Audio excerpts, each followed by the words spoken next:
Low sound. Low. Magandang umaga po muli sa ating lahat.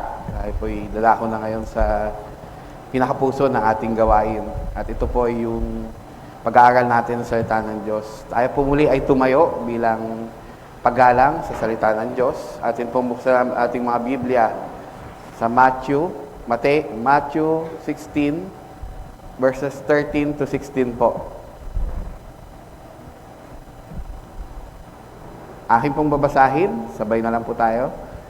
Now when Jesus came into the district of Caesarea Philippi, He asked His disciples, Who do people say the Son of Man is? And they said, Some say John the Baptist, some say Elijah, and others Jeremiah or one of the prophets. He said to them, But who do you say I am? Simon Peter replied, You are the Christ, the Son of the living God. Tayo po'y manalangin.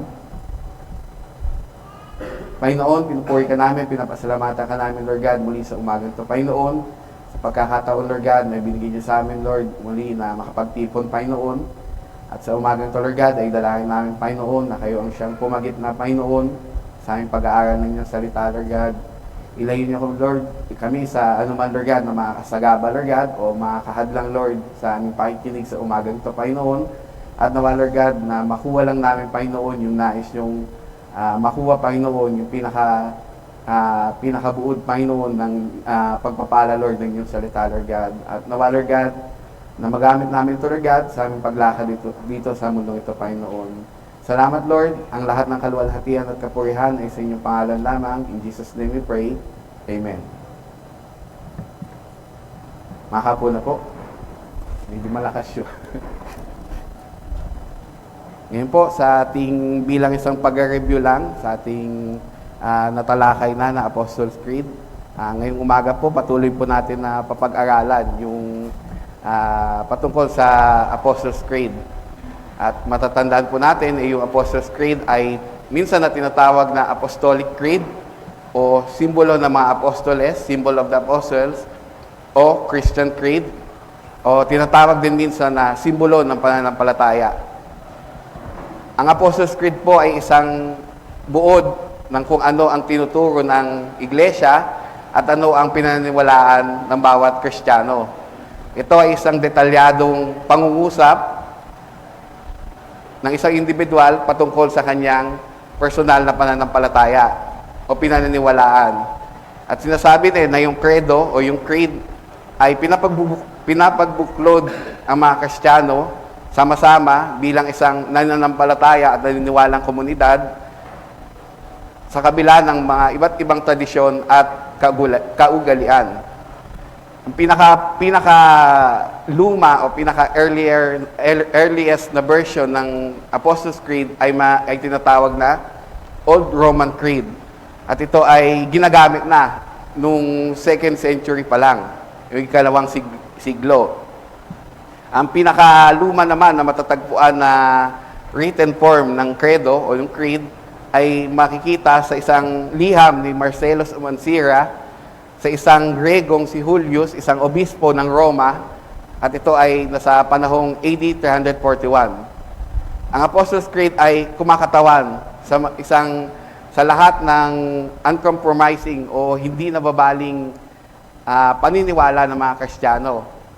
Ito ay gumaganap bilang isang nagsasala o isang salaan patungkol sa kung ano yung pinaniniwalaan natin bilang mga Kristiyano at hindi natin dapat paniwalaan.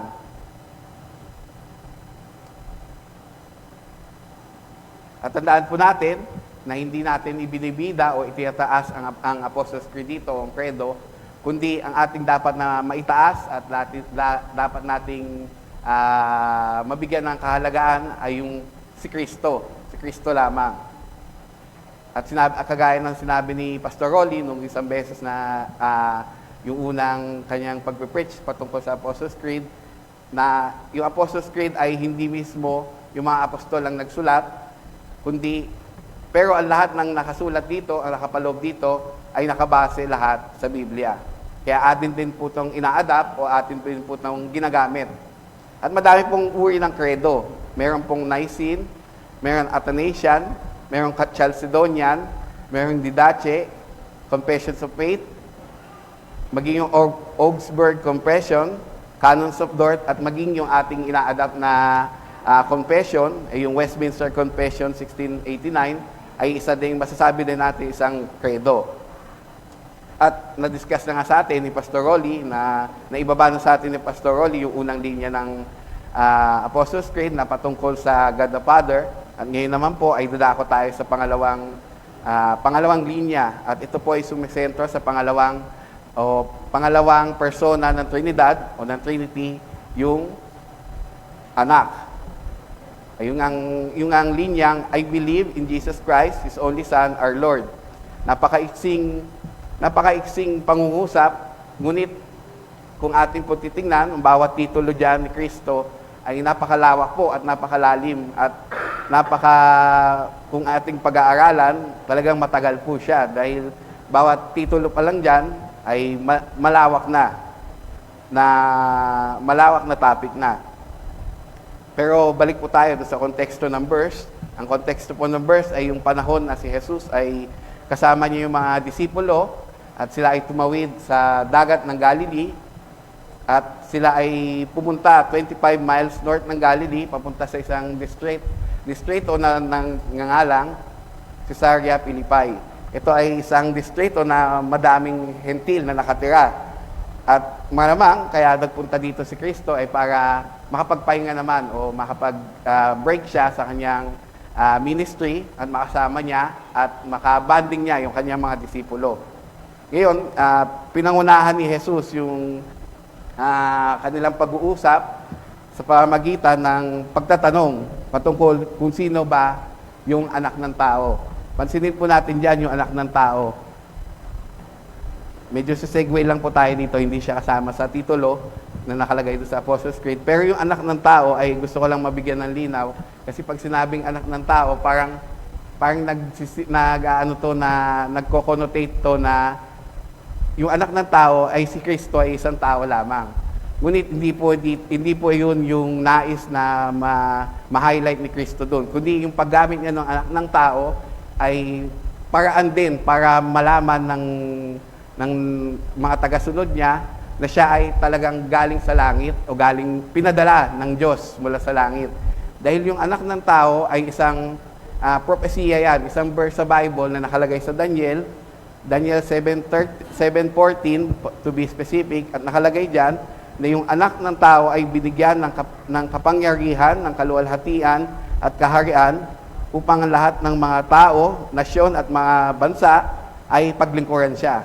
So, ibig sabihin nun, yung title ni Kristo na anak ng tao, hindi yung nagsasabi na siya ay tao lamang. Kundi siya ay pinadala ng Diyos at siya yung katuparan ng propesiya sa Daniel.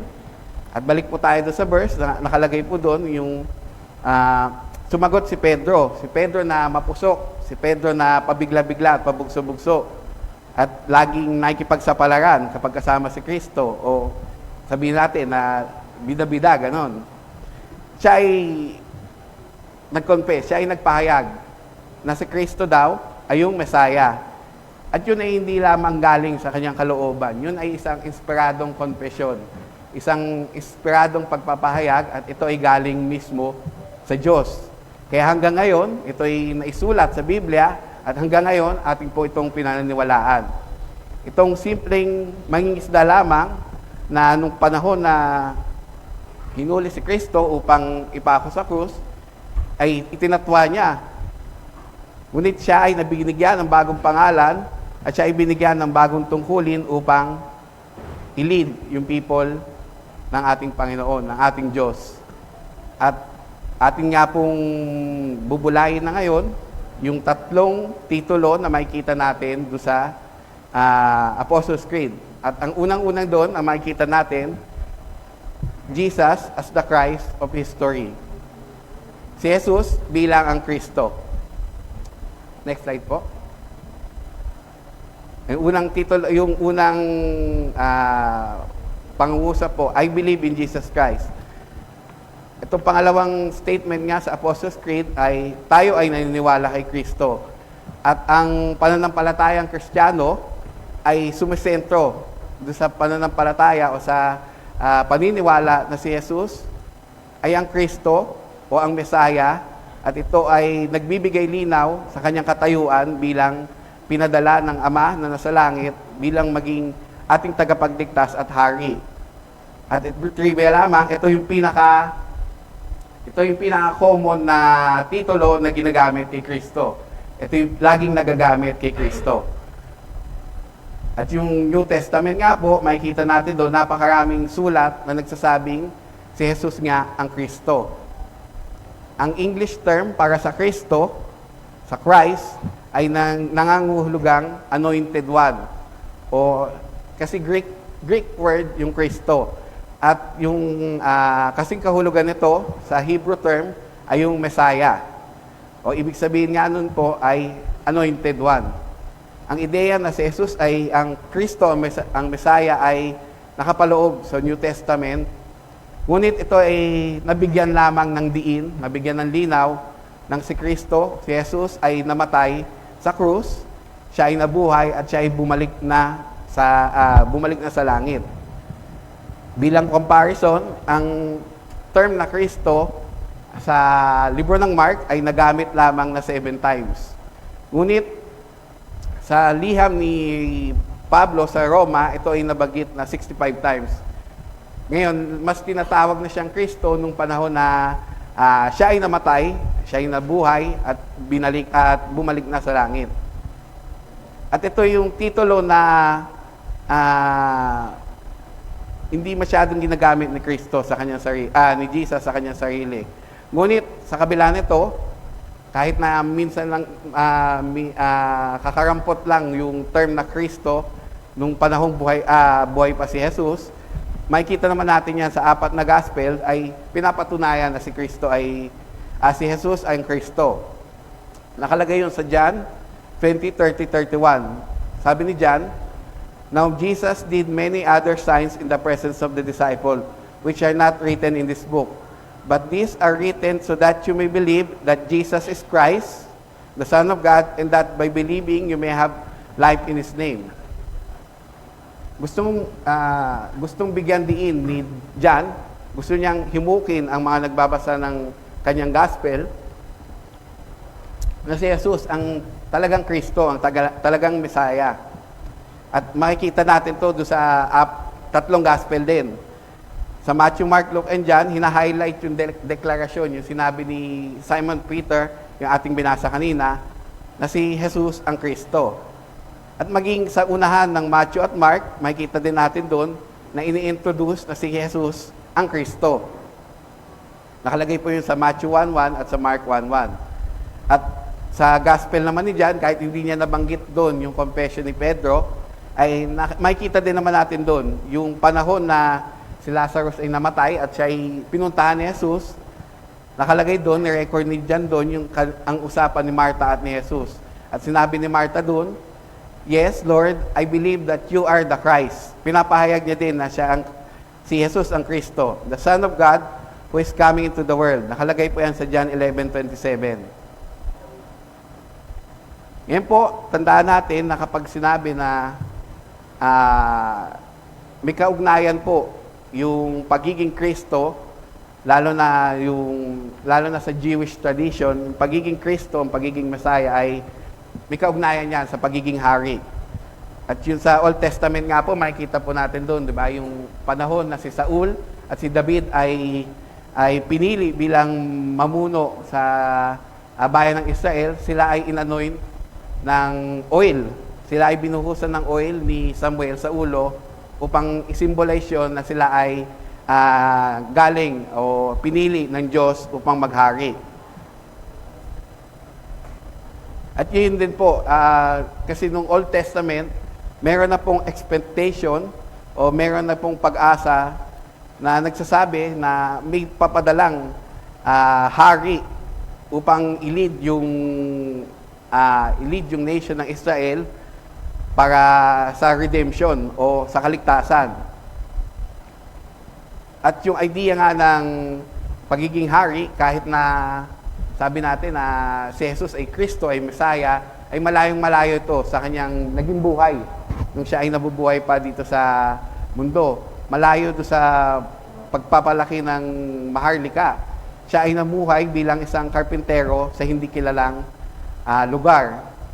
At yun nga po, nabanggit ko kanina na iniiwasan ni Jesus yung titulong Christ Messiah dahil gusto niyang itama sa lalo na sa Jewish na kultura, sa Jewish na tradition, yung ibig sabihin talaga ng Messiah, Christ.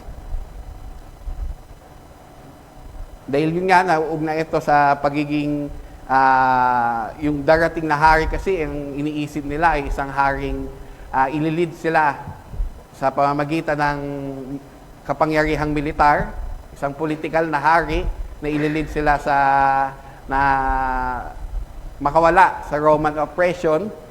Pero ito yung binabali ni Jesus. Nung panahon na siya ay nagpe-preach, itinuro niya na mahalin natin ang ating kaaway. Malayo, di ba? Doon sa machong kaisipan na kapag ikaw ay inaway, kapag ikaw ay naagrabyado, gumanti ka.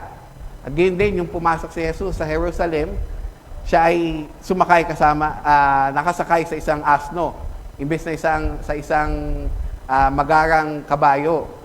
Ito ay nagsisimbolo na siya ay nagpapakumbaba. Ibig sabihin nito, hindi iba yung iniisip ng mga Hudyo patungkol sa kanya. Dahil naparito siya, hindi para mag-establish o magtayo ng kaharian through political power o through military power, kundi nandito siya upang ibigay yung sarili niya bilang isang sakripisyo, isang tupang isasakripisyo para sa kasalanan ng lahat. At hindi lang doon natatapos yung boundary, hindi lang sa mga Hudyo, kundi sa lahat ng tao, sa buong mundo.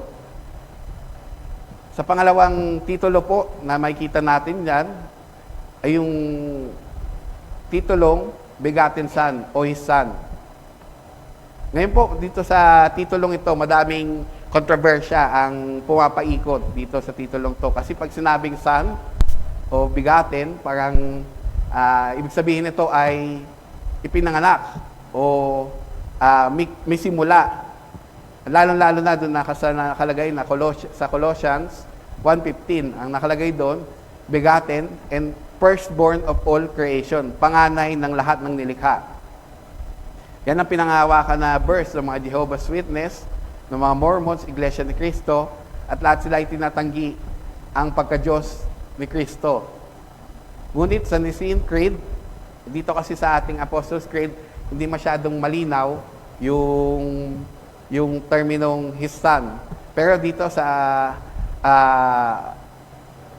Nicene Creed na itinatag nung Council of Nicaea nung AD 325 at maging do sa Chalcedonian Creed at itinatag to nung AD 451 at sa iba pang mga credo, makikita po doon na pinapatunayan na si Jesus ay Diyos din, ay nagmula sa Diyos.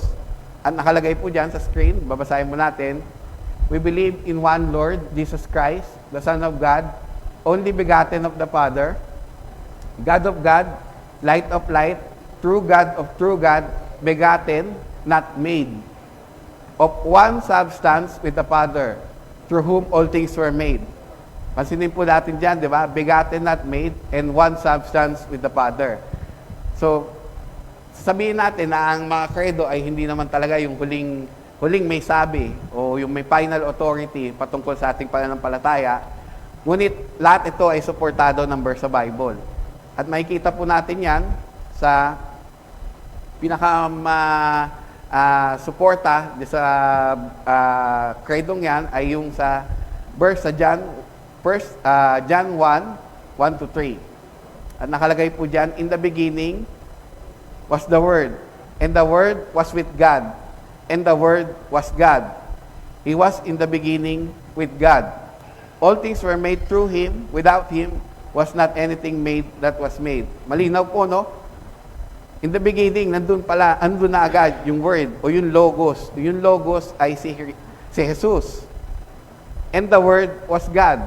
Ibig sabihin, si Jesus mismo ang Diyos. At nakalagay din po sa John 1:14, "And the Word become flesh." Si Kristo ay nagkatawang tao, si Jesus ay nagkatawang tao, and dwelt among us. And we have seen His glory, glory of the only Son from the Father, full of grace and truth. Yan po, malinaw naman po na si Jesus ay nagkatawang tao, siya ay Diyos na nagkatawang tao. At yung pinakamagandang analogy na lang po dyan ay yung kay C.S. Lewis na nabasa ko, na ang halaman ay nagpo-produce ng halaman. Ang mga ibon ay nagpo-produce din ng ibon. At ang tao ay pinaproduce o pinapanganak ay tao. Ibig sabihin nun, ipinanganak, galing doon sa original na parent. Pero kapag sinabing ginawa, ang ginagawa ng ibon ay nest o yung pugad. Ang ginagawa ng tao ay iba-ibang imbensyon. So, ibig sabihin lang po nun, ang analogy lang po doon, ay si Jesus ay galing sa Diyos at si Jesus ay Diyos. Ngayon po, bakit natin dapat mabigyan ng importansya na si Jesus ay Diyos? Ito ay importante upang makita yung tunay na kaluwalhatian ni Jesus. Si Jesus ay hindi siya ginawang tao, kundi si Jesus ay Diyos na nagkatawang tao. At makikita po natin yun sa panahon na si Jesus ay malapit na bumalik sa langit. Kinomport niya yung kanyang mga disipulo. Sinabi niya na, "I am the way, the truth, and the life. No one comes to the Father except through me. If you have known me," kung kilala mo ko, "you have known the Father also. From now on, you do know Him and have seen Him." Nakita na ng mga disipulo ang Father sa pamamagitan ni Jesus. At sa John 14:9-11 din, sabi na, "Anyone who has seen me has seen the Father. How can you say, 'Show us the Father'? But you believe that I am in the Father and the Father is in me. The words I say to you, I do not speak on my own authority. Rather, it is the Father living in me who is doing His work. Believe me when I say that I am in the Father and the Father is in me. Or at least believe on the evidence of the works themselves." Kiniklaim ni Jesus na siya ay galing sa Diyos at siya ay Diyos mismo. Bakit po importante na matandaan natin? Bakit po importante na si Jesus ay Diyos? Kasi tandaan po natin na walang salvation o walang pagliligtas kung hindi siya Diyos.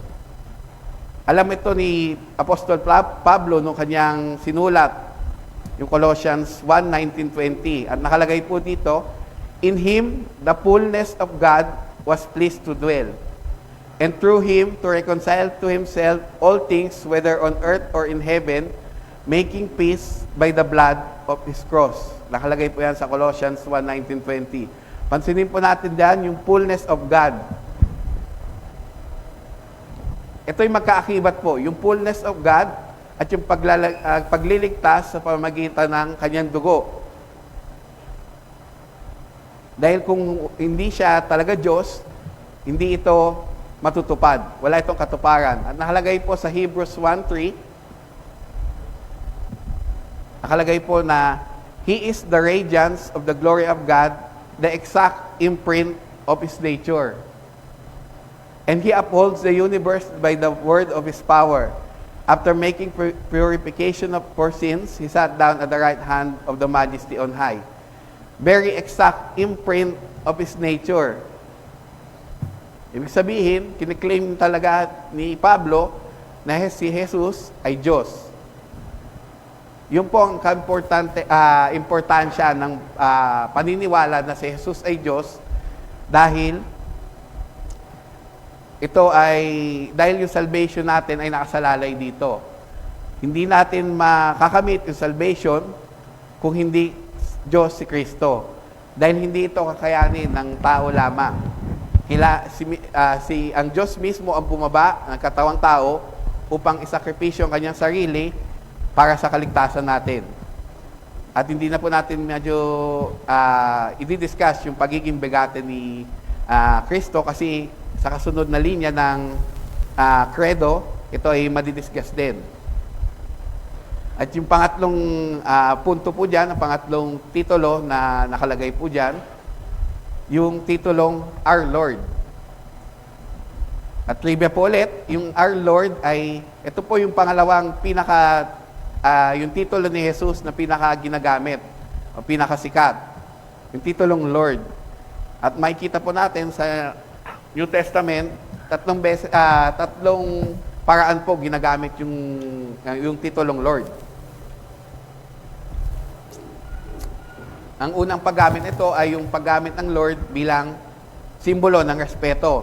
Ito ay kasing katumbas lamang ng salitang Sir o Mr.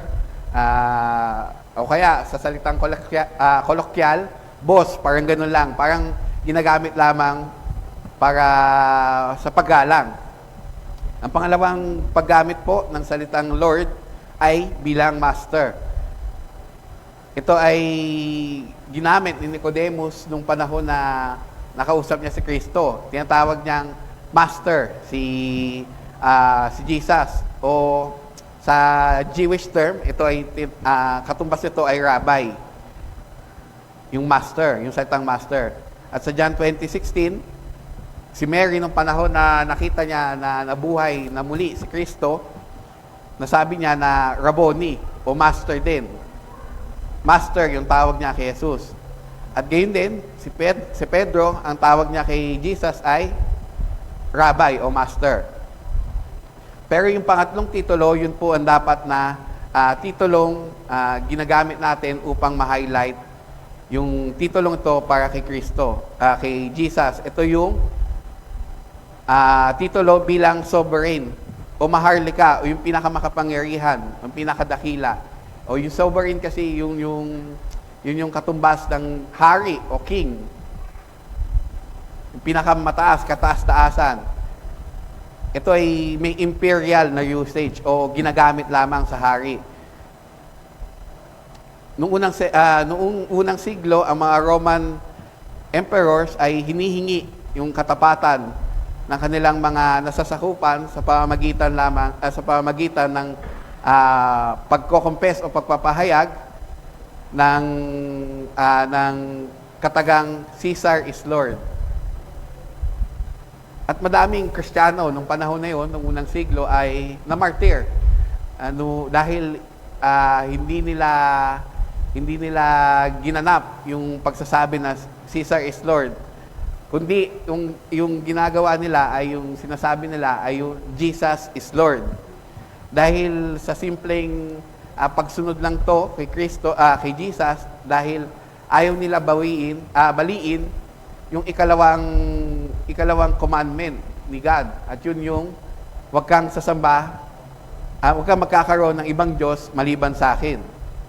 Kaya ito, maraming namatay, maraming nagbuwis ng buhay dahil ayaw nila banggitin yung terminong Caesar is Lord. Kasi yung panahon kasing yun, ini-equal ng mga emperador ng Roma yung sarili nila sa Diyos. Kaya hindi lang yun yung simpleng salita, kundi yung talagang nilalakaran nila, yung kanilang pagiging Kristiyano, dahil ayaw nila baliin yung ikalawang commandment.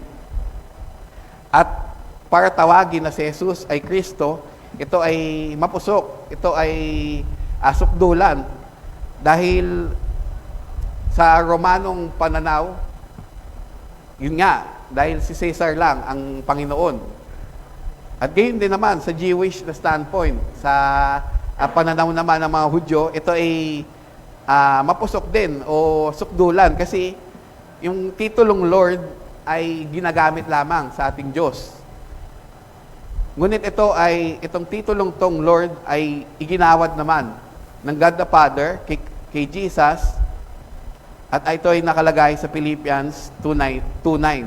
Nakalagay po doon, therefore God has highly exalted Him and bestowed on Him the name that is above every name. Itinaas niya yung pangalan ni Jesus. Si Jesus na ngayon ang ating Lord. Jesus is Lord. Ngayon po napansin natin at napag-aralan natin, napagbulayan natin yung tatlong titulo ni Jesus sa Apostles' Creed. Yun yung Christ, yun yung His Son, at yun yung Lord.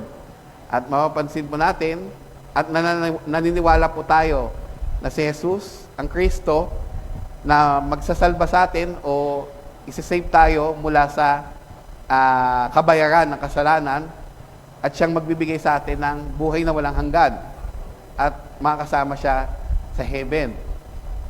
At madali din isipin, madali din paniwalaan na si Jesus ay Kristo na pinadala ng Ama.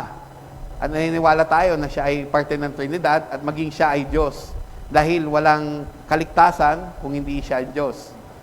Ngunit itong huling titulo ni Kristo, itong huling titulo ni Jesus, ang minsan sumasablay tayo sa paniniwala at pananampalataya. Tandaan natin na ang pagkiklaim natin na si Jesus ang Panginoon na ating buhay ay ang pagpapasakop at pagsuko ng lahat ng nasa atin. Siya ay dapat nating maging pinuno, dapat nating sundin, siya ay dapat nating maging boss, siya ay dapat nating maging master. Hindi siya dapat maging parte lang ng ating mga buhay, kundi dapat ang buhay natin ay umiikot sa Kanya. Halagay po sa Romans 14:8-9. For if we live to the Lord. And if we die to the Lord. So then, whether we live or whether we die, we are the Lord's. For to this, and Christ died and lived again, that He might be Lord both of the dead and of the living.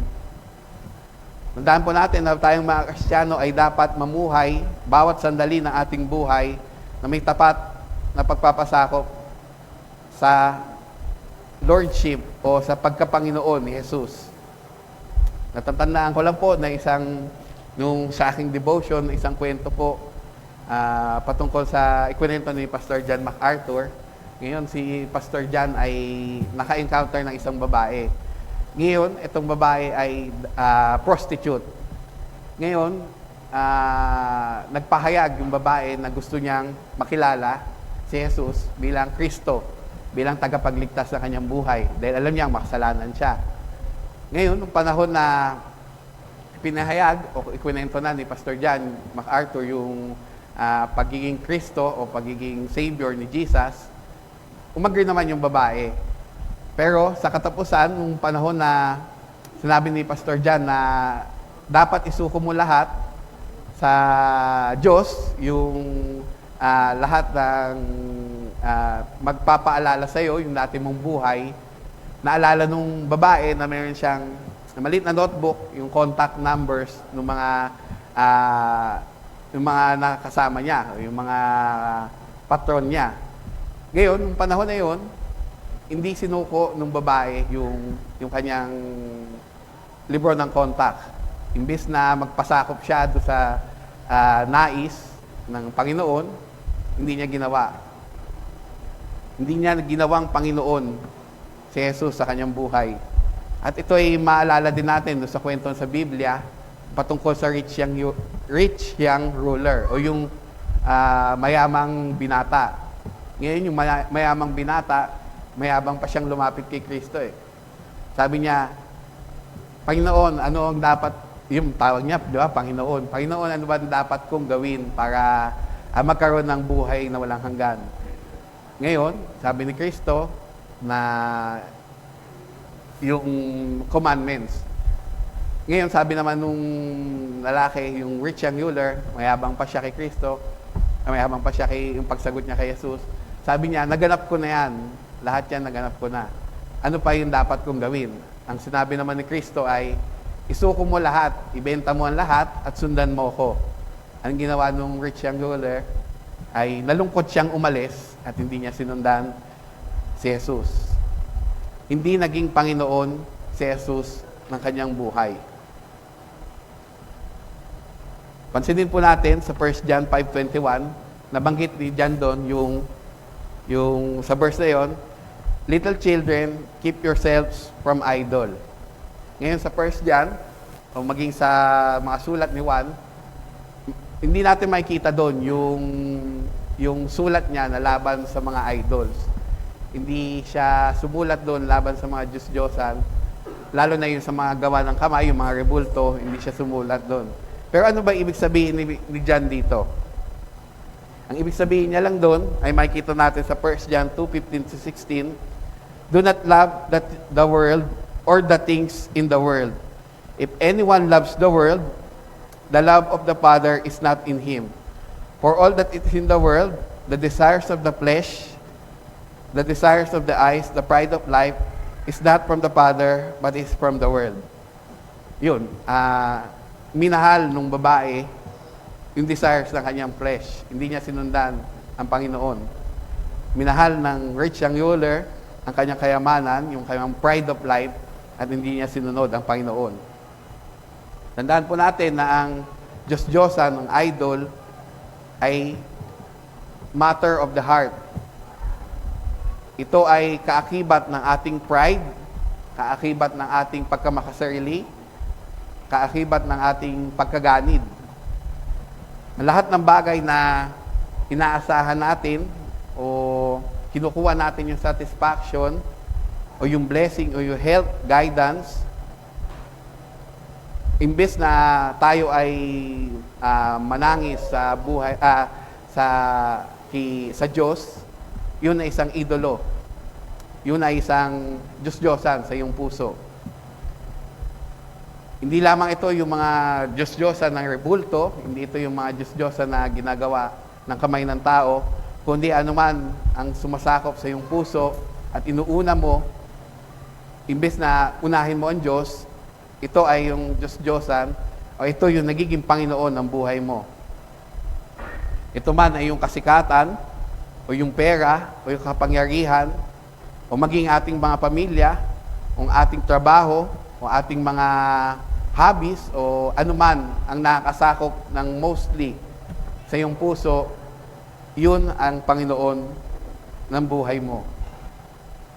Tandaan po natin, wag po tayo maging isang carnal Christian o yung Kristiyanong pinapatakbo lamang ng kanyang laman.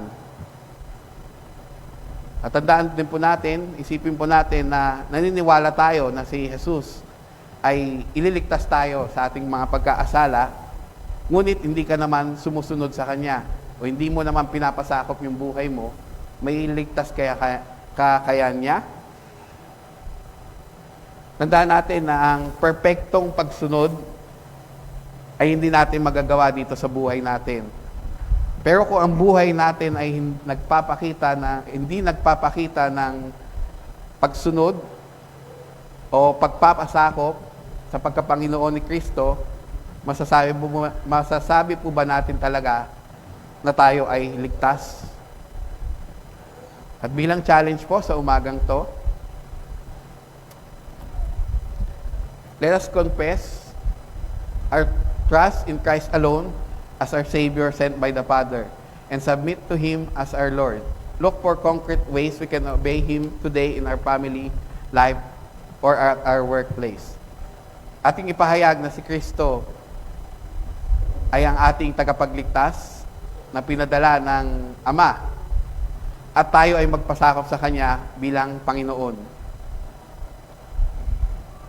Tandaan po natin na si Jesus ay ang Panginoon. Aminin ba natin, gustuhin ba natin o hindi, si Jesus ay Panginoon na mismo. Ang dapat lang natin gawin ay magpasakop sa Kanyang pagkapanginoon. Tandaan natin na ang pagpapasakop kay Kristo, ang pagpapasakop sa Diyos, kay Jesus, ay kaugnay na ating paglagong spiritual at pagiging mature na Kristiyano. At hindi ito nagiging Kristiyano, hindi tayo nagiging Kristiyano dahil dito. Magkaiba po 'yon. Laging pinipreach ni Pastor na tayo ay nagiging Kristiyano dahil lamang sa pananampalataya kay Kristo at hindi dahil sa ating mga gawa. At dapat nating maunawaan ang tunay na pagsunod ay hindi dahil gusto natin o gugustuhin natin.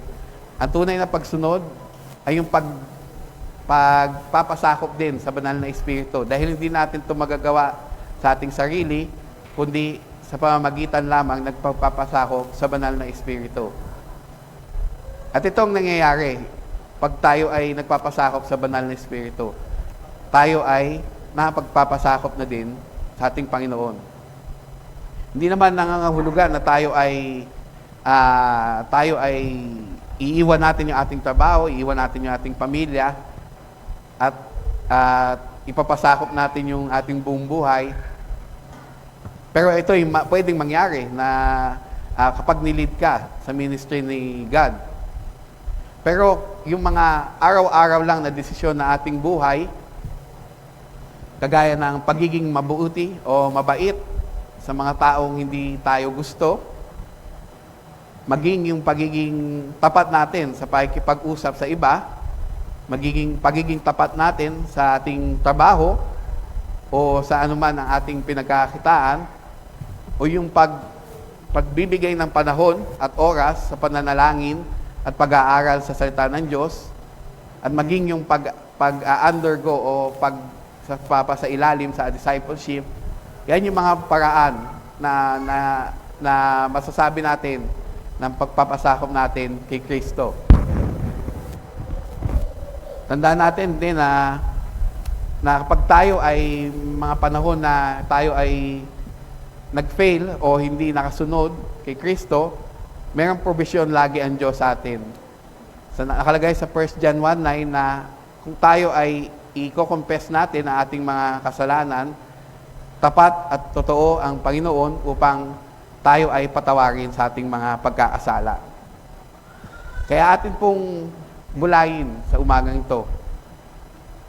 Paano ba natin nakikita ang Panginoon, si Jesus bilang Panginoon ng ating buhay? Siya ba ay parte lamang na ating buhay?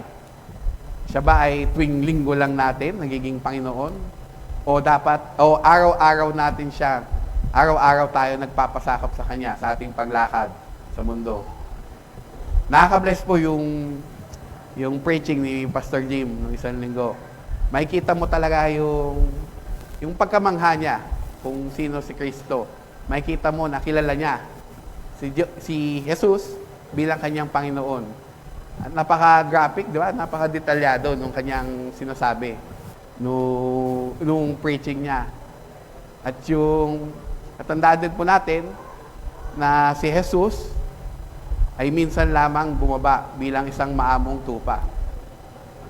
Sa Kanyang pagbabalik, hindi na po siya isang maamong tupa, kundi isang leon, isang mabangis na leon na tatapos sa kasalanan ng mundo, sa kasamaan ng mundo.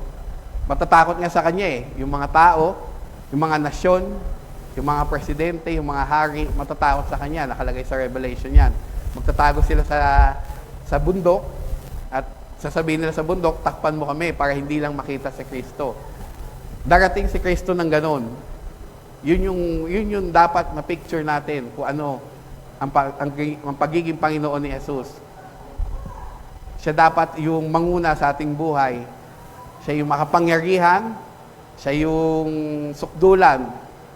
Pero tandaan din po natin, itong pinakamakapangyarihan to, natatapos at wawakas sa kasamaan ng mundo, ay siyang ating Panginoon, ay isang mabuting Panginoon din. Isang Panginoon na nais tayong makasama sa takdang panahon, at isang Panginoon na tunay na nagmamahal sa atin. Tayo po ay umawit ng isang himno bilang response po sa ating narinig.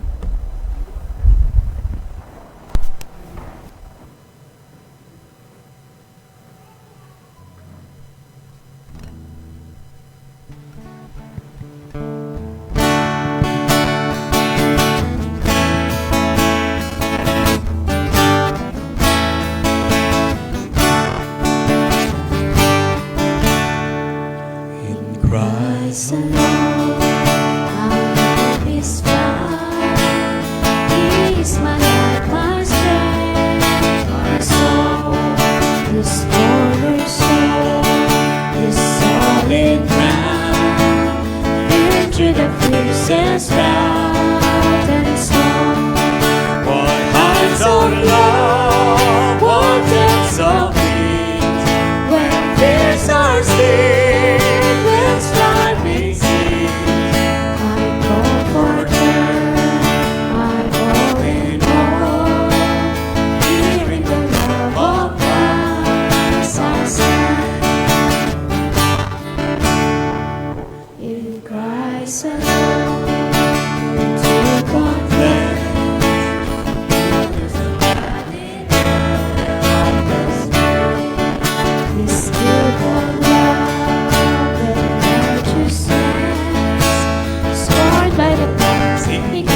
He rose again, and as He stands in victory, sin's curse has lost its grip on me.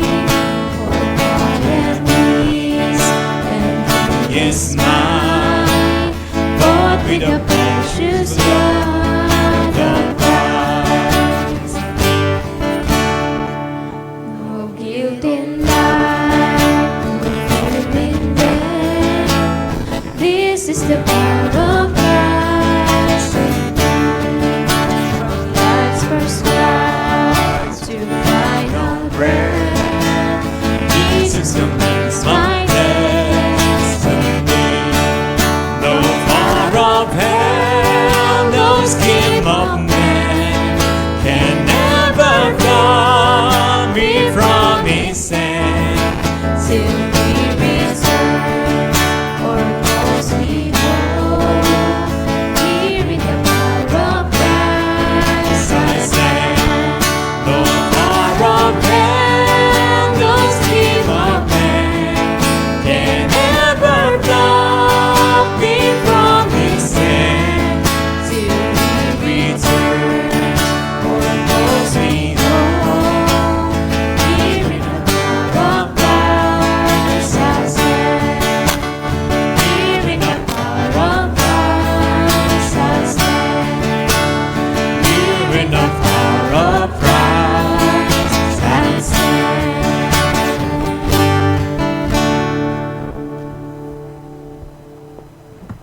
Tayo po'y manalangin. Panginoon, pinupuri ka namin, pinapasalamatan, nilaluhati, Lord. Salamat po, Panginoon, sa pagiging Kristo, Lord, sa aming buhay. Salamat, Panginoon, sa pagiging Panginoon ng aming mga buhay, Lord God. Panginoon, ngayon na nalaman namin, Lord God, ang mga salita nyo. Nawa, Lord God, na pagpalain nyo, Panginoon, at ito'y aming masundan, Lord God, sa aming paglakad dito sa mundo, Panginoon. Nawa, Lord God, na ipadala nyo, Panginoon, ang inyong banal na Espiritu upang lalo kaming makasunod, Lord God, at makapagpasakop, Lord, at masubmit namin, Lord God, ng buong buo, Lord God, na aming buhay sa inyo, Panginoon. At nawa, Lord God, na kayo ang siyang patuloy, Lord God, na maluwalhati, Lord God, at maging Panginoon na aming buhay, Lord. Salamat, Lord God, sa inyo, Lord, ang kaluwalhatian, sa inyo ang kadakilaan, Panginoon, ang lahat ng pasasalamat. In Jesus' name we pray. Amen.